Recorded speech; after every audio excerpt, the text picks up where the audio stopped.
Marie had been paralyzed for 10 years, yet her children were always too busy chasing their own lives, jetting off on vacations, attending parties, indulging in what they called freedom. Me.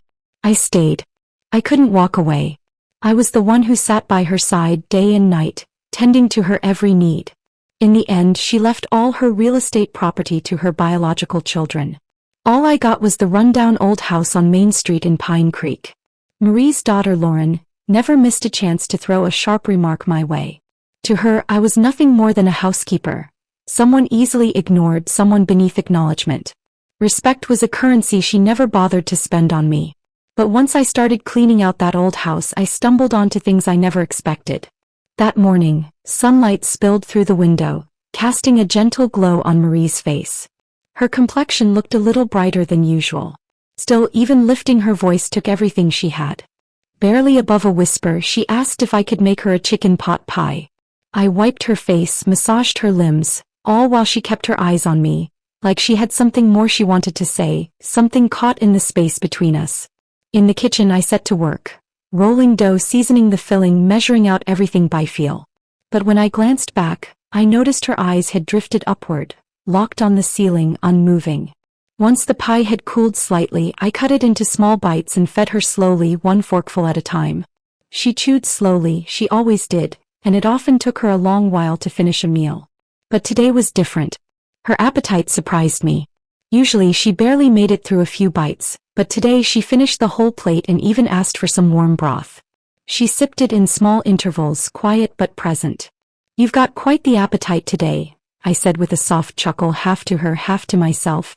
Somehow that moment gave me a strange sense of comfort. But at 1:52 in the morning, I woke up and noticed something off. Her hand was cold.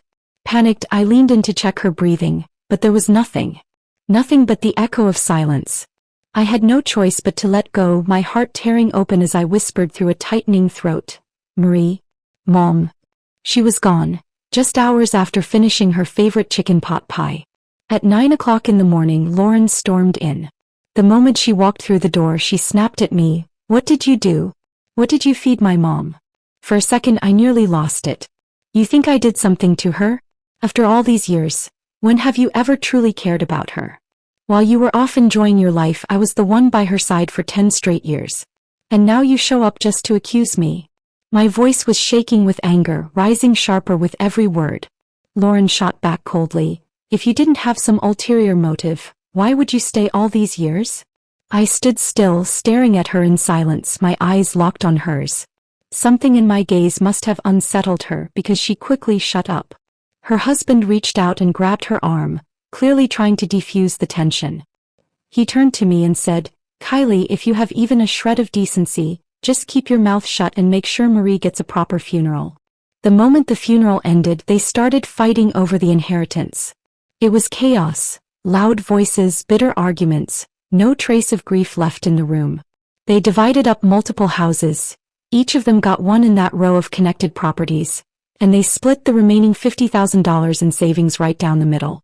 Sometimes the coldness of human nature cuts deeper than a winter wind. Marie had endured a hard life, raising 3 children on her own. Her husband died in an accident when he was just 41. And she struggled to provide for her family on a modest corn farm out in the suburbs, managing dozens of acres by herself. 10 years ago, a stroke left her paralyzed. By then, my husband Chad had already walked out on us and vanished without a trace. Back then, Lauren and her brother Brad were still underage. As Chad's wife, I didn't hesitate. I stepped in to care for his mother. I took on everything. And when they finally grew up and started their own lives, they just dumped all responsibility on me and never looked back. Of course, I've had moments of resentment. She was their mother after all. How could they be so detached? Their indifference chilled me to the bone. I swore to myself I'd keep going if only to prove them wrong. But now, seeing them tear each other apart over money, not one of them offering me a single word of thanks after a decade of care, I felt like a complete joke. 10 years of devotion and still I couldn't measure up to her biological children. The bitterness burned in my chest, impossible to shake. But I didn't want to become someone petty or ungrateful, because Marie truly had a kind heart. From the moment I married Chad, Marie treated me like her own daughter. Every time I came home, she'd already have dinner prepared, even the fruit washed and neatly arranged on the kitchen counter. She was calm, gentle, never impatient. Even when I lost my temper and snapped at her, she'd quietly set a full meal on the table, using tenderness and patience to soothe my worst moods. Her grace often surpassed that of my own mother. During the holidays, she'd slip a little cash into my hand saying, "Go buy yourself something nice." She never let me do any hard work. She'd always say, "I'll take care of it." She never pressured me about children either. She'd laugh and say, "Don't be silly. Raising kids isn't every woman's duty. You're still young, enjoy your life. Don't end up like me, giving everything and having nothing left." Back then I didn't think much of her words. But now I understand she just wanted me to live a little lighter. Kindness has its reward. As long as I can answer to my own conscience, nothing else really matters anymore. The next morning I sat up in bed just like I always did, only to realize after a moment's pause that the house no longer held Marie's breath. Before I could dwell on the silence, a knock came at the door. I barely had time to react when a familiar voice called out from outside. "Kylie, you should really think about selling the house Mom left you. I found a buyer. They're offering a generous price. They're planning to renovate the whole place. Come on, Kylie, this house is old and falling apart. It's not safe for you to stay here alone. Why not move out and take the money while you can?" It was Brad, Marie's youngest son, the one who rarely made his presence known. I didn't even bother turning to look at him. "I'm not selling," I said flatly. "Now please leave." "Kylie, I'm just trying to help. There's a solid offer on the table. Lauren already sold her place next door. She's smarter than you, clearly. She's already pocketed the money while you're still clinging to this old dump. Think it over. Deals like this don't come around often. You'll regret it if you miss out." He didn't even finish his speech before walking off, acting like the house was his to sell. A few days later the noise started. Heavy machinery roared next door as the house that went to Lauren was demolished. The street shook with the sounds of drills and bulldozers tearing down what was left of the old home. It was loud, jarring, and deeply ironic. If Marie could see this from wherever she was, how heartbroken she'd be. The houses she'd spent her life building for her children didn't even last a week after she was gone. The thought of sharing a wall with strangers made me consider leaving too. But before I did, I wanted to clean the place properly one last time. This was the house my husband grew up in. Even though he hadn't set foot here in years, I hoped that if he ever did come back, he'd still recognize this little corner of his past. I began putting everything back in its place, room by room. Then, carrying a bucket of water, I stepped out into the hallway. That's when I noticed muddy footprints on the freshly cleaned floor. I frowned. The old wooden floorboards had shifted slightly, worn thin with age. Kneeling down, I pried up one of the loose boards to check for damage and froze. Beneath the floor, tucked in the hollow space, was a stash of $100 bills. My hands trembled as I lowered the board back down, heart racing with disbelief. What was this? Where had the money come from? Did Marie leave it? How had she come by so much cash? And why hide it here? I locked the door behind me and returned to the spot. Carefully, I opened the compartment again and began collecting the bills, stacking them into a black trash bag. The money was perfectly bundled, layer after layer. It took me 2 full hours to count it all. $300,000. $300,000 in cash. As I reached to close the floorboards again, I noticed a yellow envelope at the bottom. Inside was a small, crumpled note, written in Marie's shaky handwriting. "Dear Kylie, this money is for you. Stop waiting for Chad, he's not worth it. Live your life, sweetheart. I've always thought of you, always wished the best for you." My hands trembled as I held the note. My throat tightened and I couldn't find a single word to say. It was in that moment, the moment I truly accepted that Marie was gone, that the string I'd kept taut inside me for 10 long years finally snapped.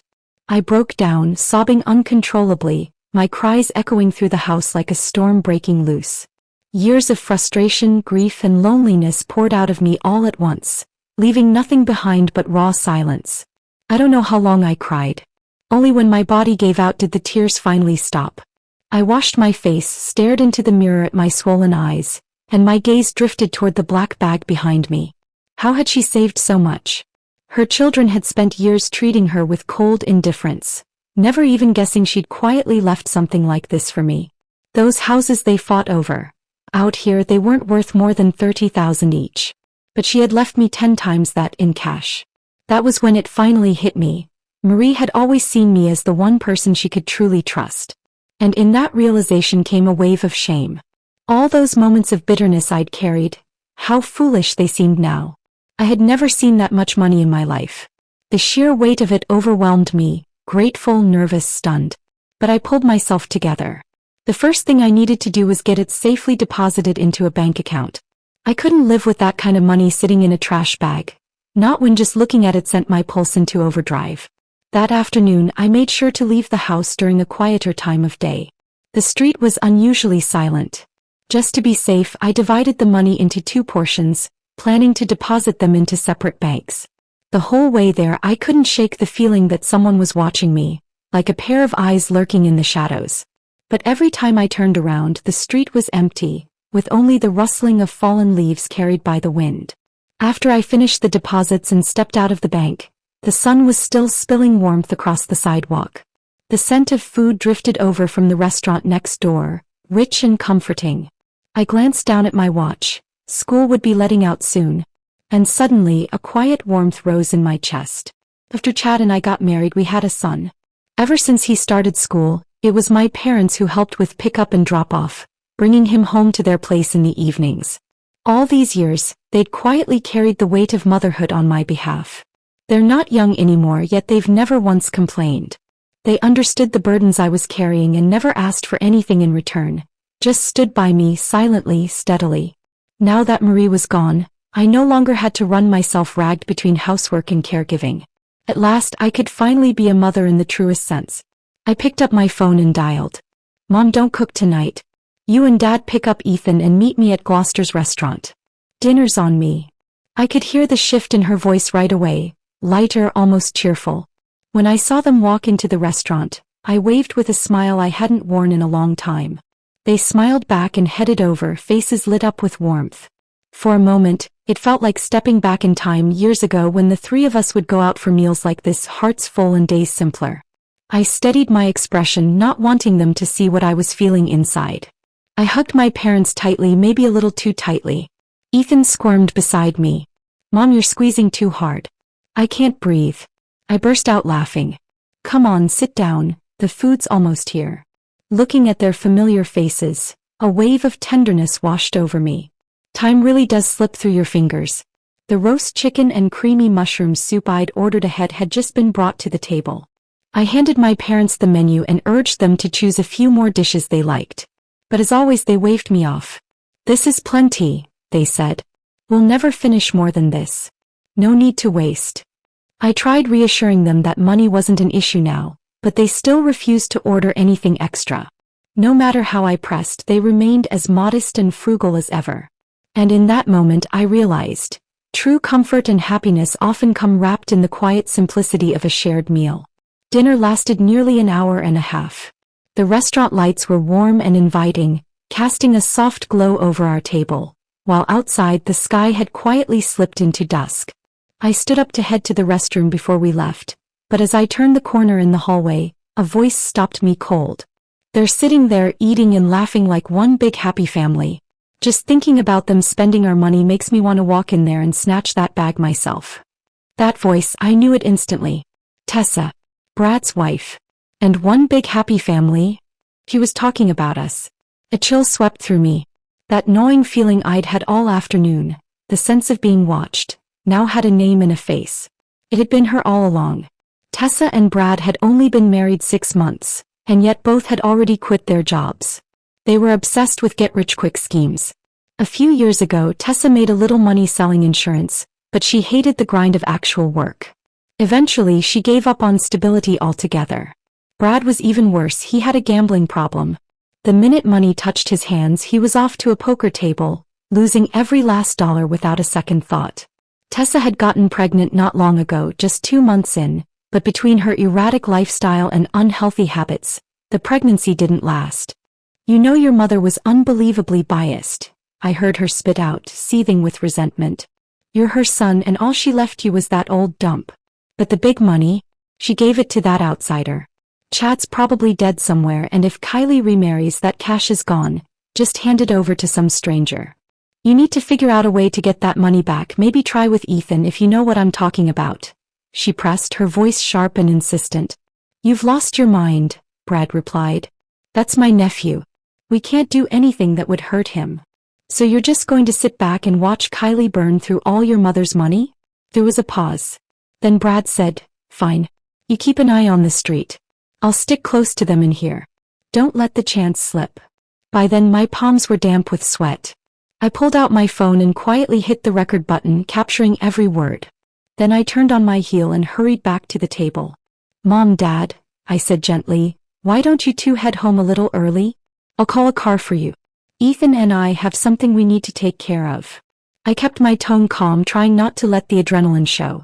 As soon as I saw my parents off, I stepped outside, found a quiet corner, and called the police.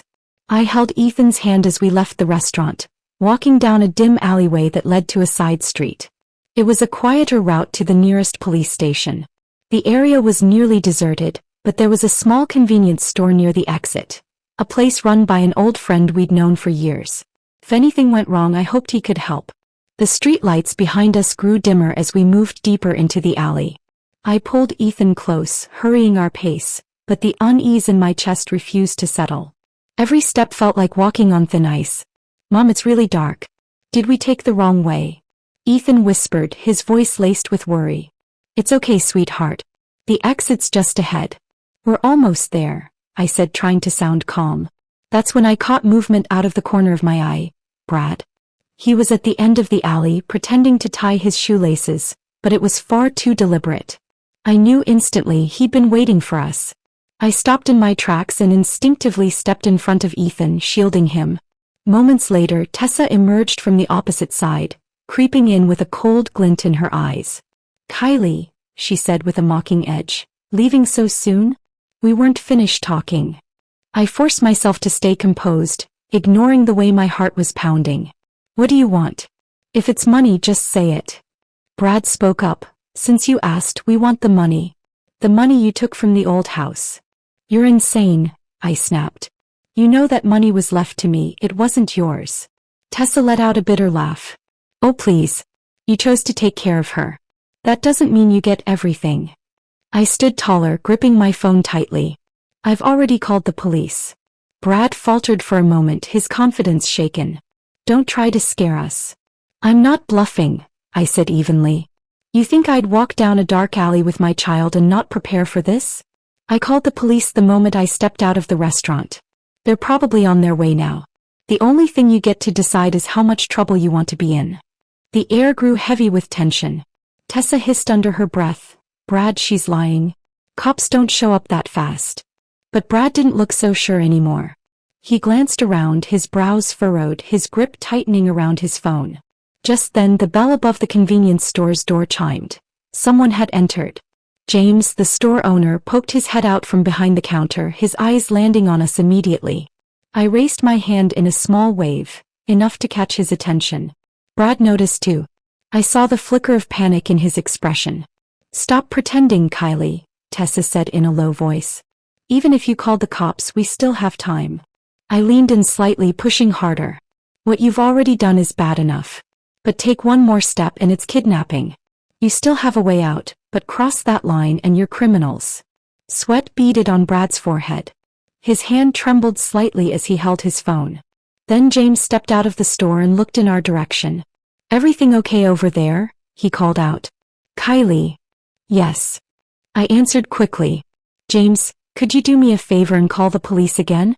Someone's been following us. That was it. I saw the color drain from Tessa's face. Damn it, she really called someone, she hissed, grabbing Brad by the arm. Let's go. But Brad didn't move right away.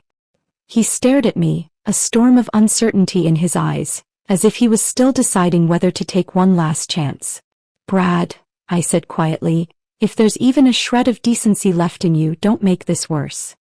He hesitated for a second longer, then suddenly turned and bolted, with Tessa right behind him, disappearing down the opposite end of the alley. That's when the sound of sirens filled the air, growing louder by the second. 10 minutes later, the police arrived. James gave a full statement and I handed over the audio recording I'd taken earlier, detailing everything. Tessa's stalking, their conversation in the hallway, the threats. They hadn't physically attacked us, but but the intimidation and pursuit were enough. The police took it seriously, launching an investigation and beginning the process to summon both of them in for questioning. "We'll file a report," one of the female officers told me. "I strongly recommend applying for a temporary protective order." I nodded. "All I want is for them to stay away from me and my son." Ethan stood beside me the whole time, his small hand gripping mine tightly. He hadn't said a word, but I could feel the slight tremble in his fingers. I gave his hand a gentle squeeze. "It's okay now, sweetheart. Mom's here." That night after we got home, Ethan fell asleep in my arms. I brushed a hand through his hair and listened to his soft, steady breathing. For the first time in a long while, I felt at peace. And that's when it truly hit me. This home doesn't need anyone else to hold it together. I am this family's foundation now. Early the next morning, I opened the window and heard whispers drifting in from just beyond the yard. "Did you hear? Tessa and Brad nearly landed themselves in real trouble last night." "No kidding. Police got involved and everything. Brad's been drowning in gambling debts for ages. It was bound to happen. Poor Kylie. She took care of the old woman for 10 years, and now she has to deal with this mess. She's better off than they are now. With the money the old lady left her, she won't have to work another day in her life if she doesn't want to." I didn't step outside. I didn't respond. I just stood at the window, listening as their voices faded into the distance. This town was small, so small that every ripple became a wave by the time it reached the farthest corner. I didn't need to explain anything. I didn't need to say a word. Sooner or later, everyone would know the truth. Brad and Tessa had become the laughingstock of the entire town. And at the same time, they were facing the biggest mess of their lives. People here had always grumbled about Brad's gambling problem, but now that everything had come to light, the sharks started circling. His creditors tightened the noose. He'd once managed to juggle things at the poker table, but now no one would give him credit. Not even the casinos. Tessa fared even worse. She'd been selling insurance, talked a good game but never closed the deal. Her numbers were dismal. And now that word had spread, what few leads she had began to disappear. Some neighbors even mocked her to her face. "Selling insurance? With your reputation." She snapped. Posted a teary, dramatic video online, sobbing about how poverty had left her no choice but to try and reclaim what was rightfully hers. A desperate plea for sympathy. But the comment section was ice cold. Being broke doesn't give you the right to act like a thief. If you're poor, get a job, not someone else's money. It was your sister-in-law who cared for that woman for 10 years, not you. Where do you get the nerve? Her account was soon reported and suspended by the platform for violating content policies. Lauren, meanwhile, had stayed quiet through most of the chaos. But once Brad and Tessa became the town's favorite scandal, she finally cracked and called me. Her voice carried its usual arrogance. "Kylie, what the hell did you tell everyone?" I raised an eyebrow. "I didn't tell anyone anything. People figure things out on their own." She scoffed. "Don't act so smug. You think you've won? You think you've really cut us off for good?" "Lauren," I said, my voice calm in a way it had never been before, "I stopped caring a long time ago. I've always known how you all saw me. I just used to hold on to a tiny bit of hope, thinking maybe we could still be a family somehow. But now I see it clearly. To you, I was just the unpaid help. You want to fight over houses? Go ahead. You want to scream, argue, burn bridges? Be my guest. But from now on, don't come looking for me." And with that, I ended the call. 3 days later, a gray suitcase rolled into the train station at Pine Creek. Chad had returned. He wore a wrinkled trench coat, his face worn and weathered by time, with faint lines of fatigue etched around his eyes. But the cold indifference, the selfishness that had always defined him, hadn't changed a bit. He paused briefly on the platform, pulling out his phone to reread the email from Lauren. "She's riding high now. Word around town is she inherited all of Mom's money. Cash, property, maybe more than that. Are you really going to let her walk away with everything?"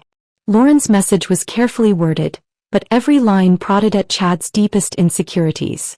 At the end of the email was a photo, Kylie and Ethan, bathed in soft sunlight, a peaceful moment between mother and son. But Chad didn't see warmth or family. What he saw was something else entirely. She's doing too well. And that comfort, that ease, he didn't believe it should belong to her.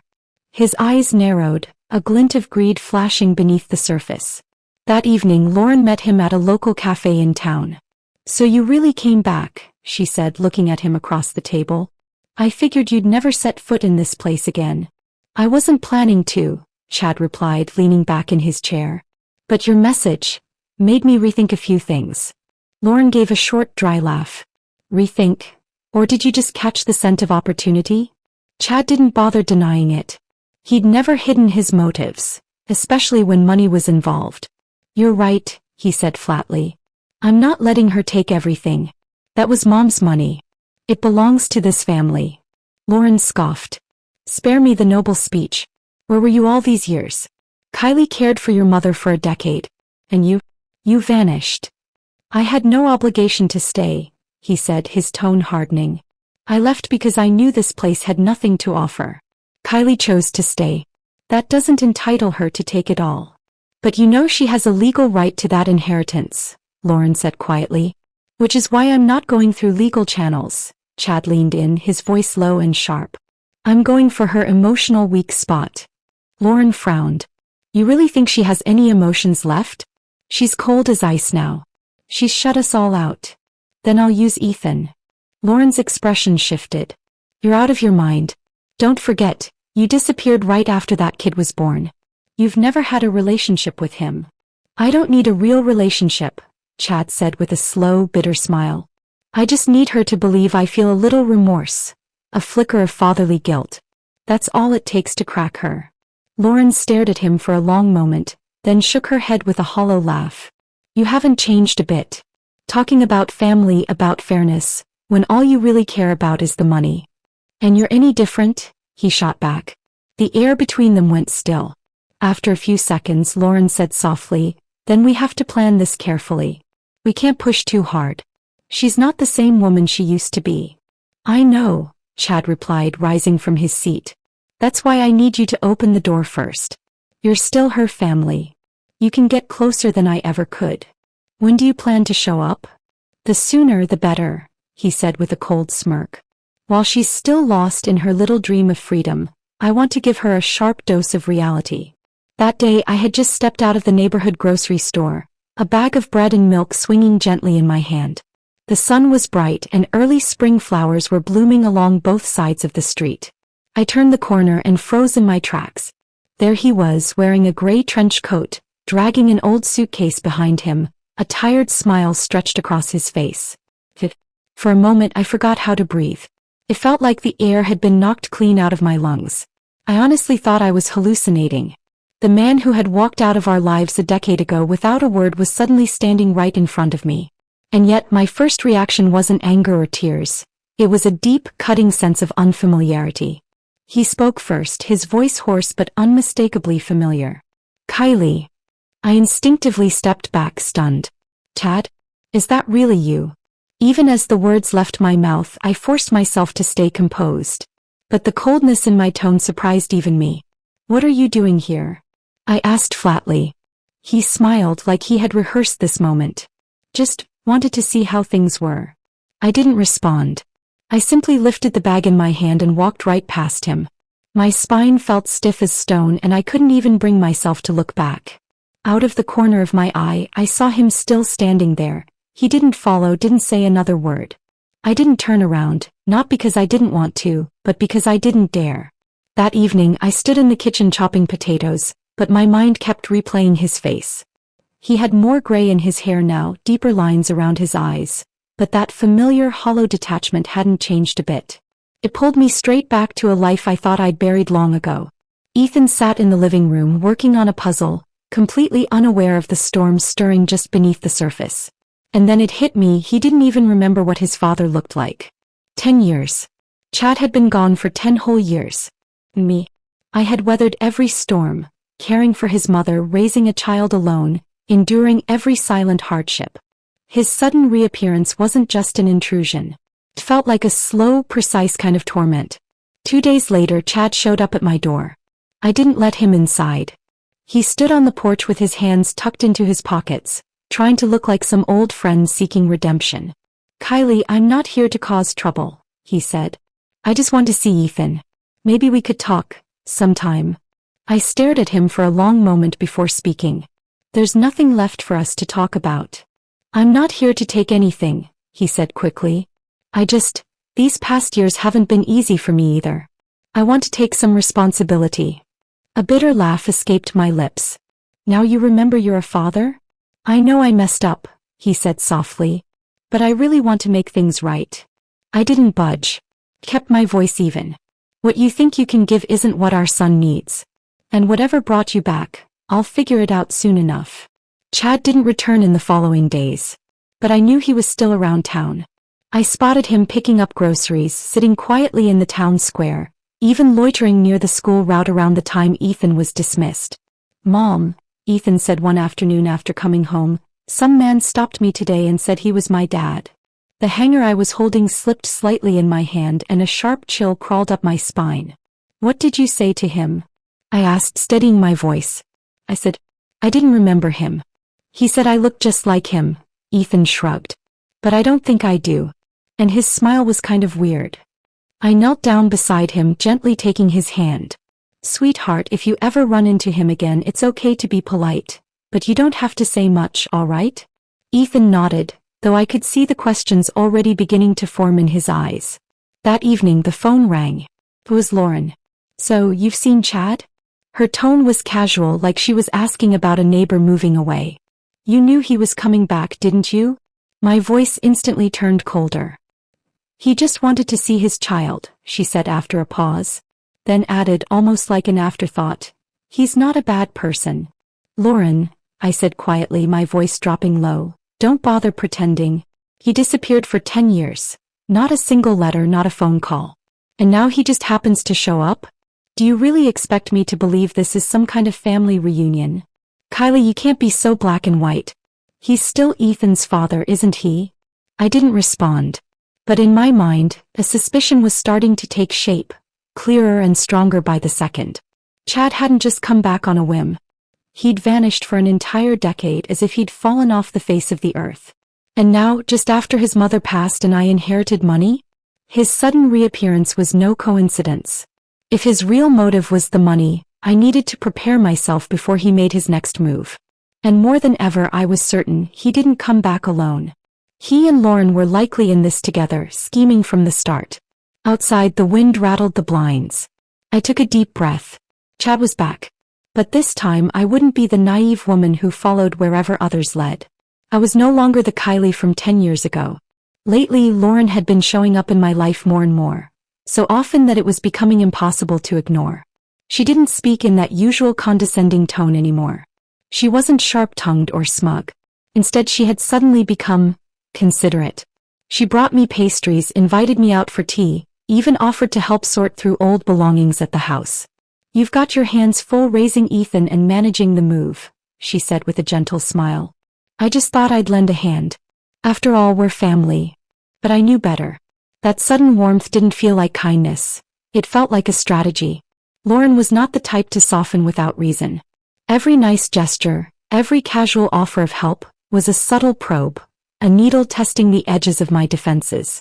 That afternoon we sat in the living room of the old house. She was dusting off a shelf when she casually asked, "So, what are you planning to do with this place? The market's pretty good right now. You could make a nice profit if you sold it." "Haven't decided yet," I replied, not even looking up. She tried again, her tone still light. "If you're really attached to it, you could always keep it for Ethan. I mean, it was his grandmother's house. Maybe someday when he's older he'll want to come back and visit." I didn't answer. I just offered a faint smile.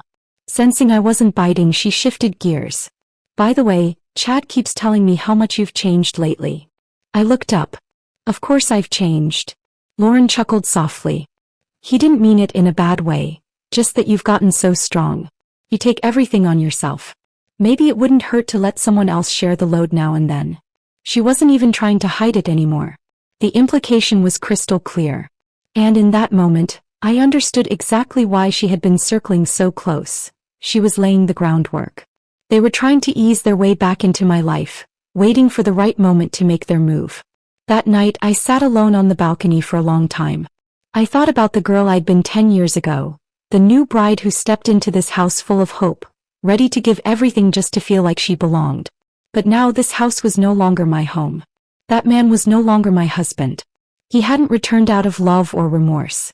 He'd come back for money. That bitter truth didn't surprise me, but somehow, it still left a cold ache in my chest.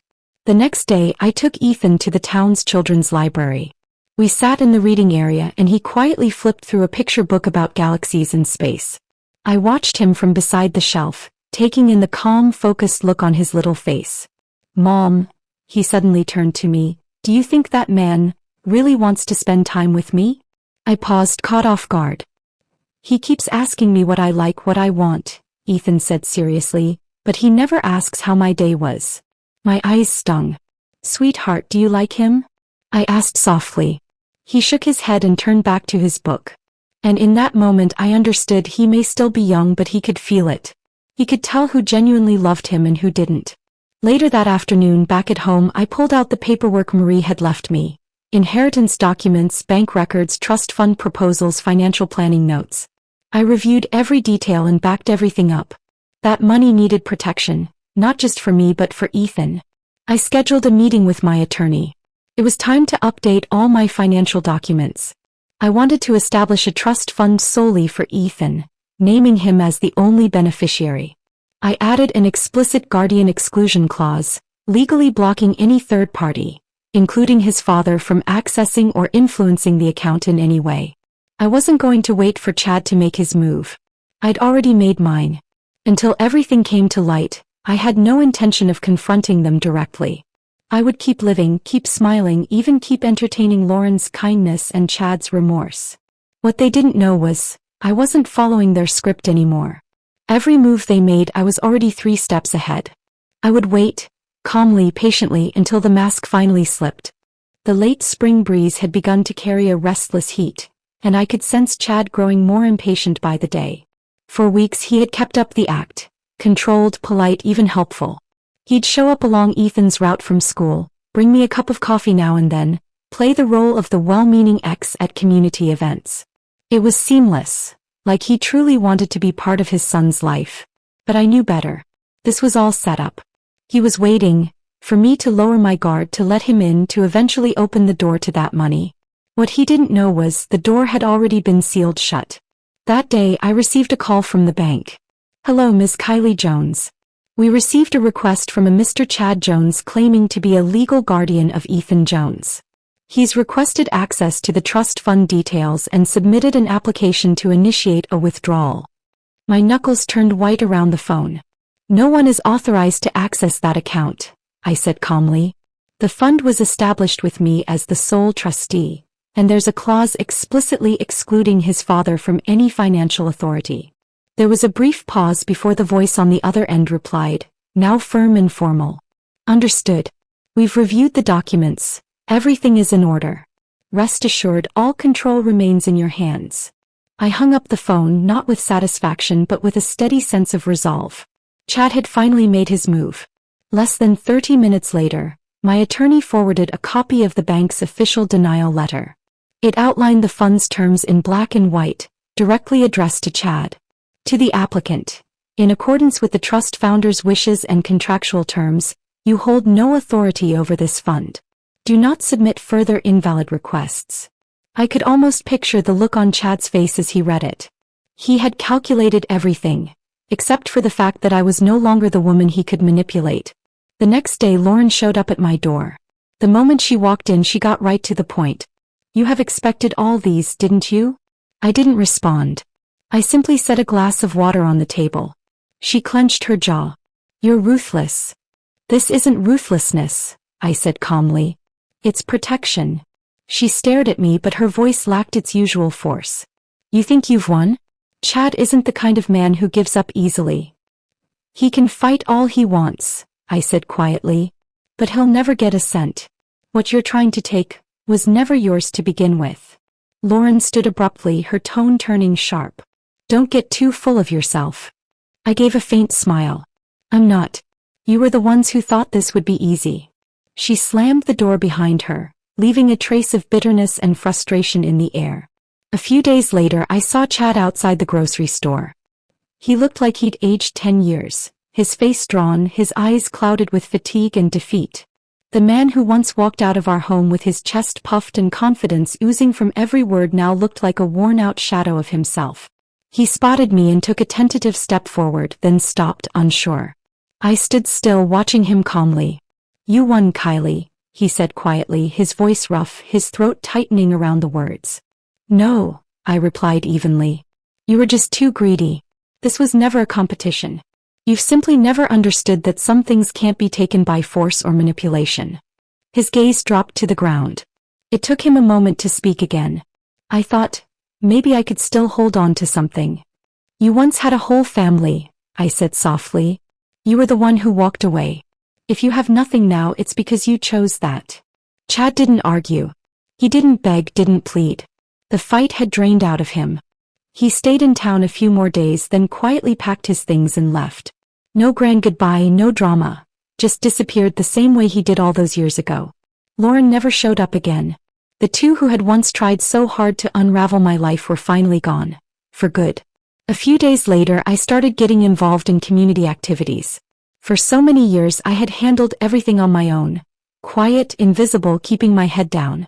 But now I was stepping out, not to please anyone, but because I had finally realized I had every right to choose the life I wanted. The local library was looking for volunteers. I signed up. The neighborhood association needed help with event planning. I showed up to arrange tables and hang decorations. The Children's Art Center asked for parent helpers. I became one of the regulars. "You're always so thoughtful," Susan, one of the organizers, said warmly. "With you around, everything just runs smoother." I smiled lightly. Maybe I'm just used to taking care of people. But what Susan didn't see was that this time, my smile felt lighter than it had in years. Ethan, too, had started to adjust to this new chapter. His emotions had settled. He seemed more at ease, more open. Every afternoon after school, he'd come home bubbling with stories. Who said what in class, what game they played at recess. Last week, he brought home a certificate for excellence on a math quiz. I hung it proudly on the refrigerator door and found myself glancing at it every time I passed by.